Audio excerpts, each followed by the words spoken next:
By the sixth day of the harvest, every muscle aches. You swing the sickle through the thick stalks of barley, desperate to maintain a rhythm before the sun drops below the horizon. The biological reality of survival is blunt. A full barn ensures your family eats for the next 12 months. Every stalk left in the dirt represents a direct threat to your security through the winter. But an immovable deadline is approaching. Tomorrow is the Sabbath. At sunset, the law dictates that all physical labor must stop, regardless of how much grain remains unharvested. You are trapped between two opposing forces: the physical necessity to gather food and a strict religious boundary that ignores the state of your field. You can hear the rhythmic swish of sickles from the next field over. Your neighbor Eliam started earlier and has less ground to cover. He will finish his work and be home long before the first stars appear. This diagram highlights your specific crisis. The unharvested grain is too vast, and the remaining daylight is too short. Mathematically, the work cannot be finished before the sun sets. The mind begins to search for a way out. You tell yourself you could slip out 2 hours before dawn tomorrow, finish the cutting in secret, and be back in time for morning worship without anyone noticing. Anxiety has a way of framing disobedience as responsible management. You convince yourself that protecting the crop is a higher form of stewardship than following a rule about resting. You remember finding a lost lamb in a ravine when you were 8 years old. It was a Sabbath morning, and the animal was vulnerable to any predator in the area. Your father refused to move. He told you that if the lamb was meant to be saved, it would survive until the next day. He believed that the command to rest outweighed the practical impulse to intervene. That same conviction is tested now as the shofar sounds from the synagogue. The long morning note signals that the time for labor has officially ended for the entire community. You drop your sickle and walk away. This image shows the result.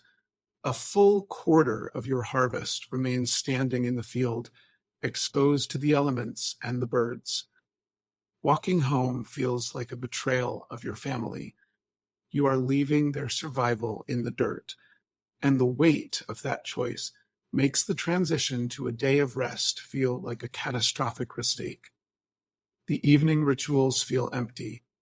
You wash, change into clean garments, and recite the traditional prayers, but your mind is still back in the field, counting the rows of unharvested barley.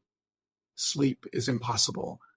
You lie in the dark, listening to your wife's steady breathing, paralyzed by the thought that your adherence to the law is actively inviting hunger into your home.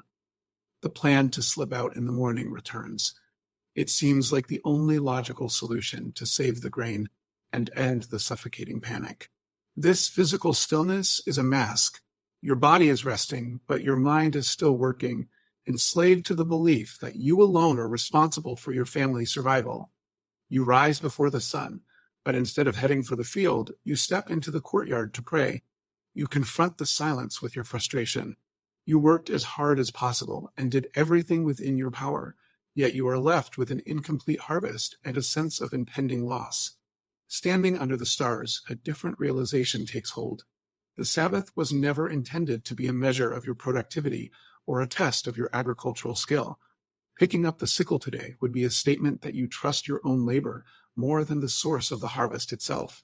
It would be an attempt to reclaim a control that you never truly possessed. Obedience requires you to acknowledge a difficult truth.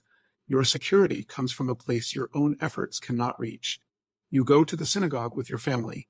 Through the Psalms and the readings, the tightness in your chest slowly dissolves into a genuine surrender to the day. After the service, Eliam and a dozen other neighbors find you.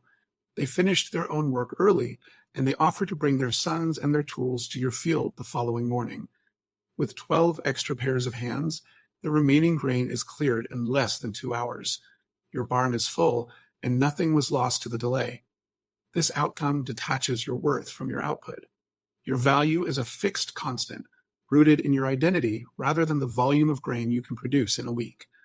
The full barn is the result of 6 days of labor and 1 day of trust.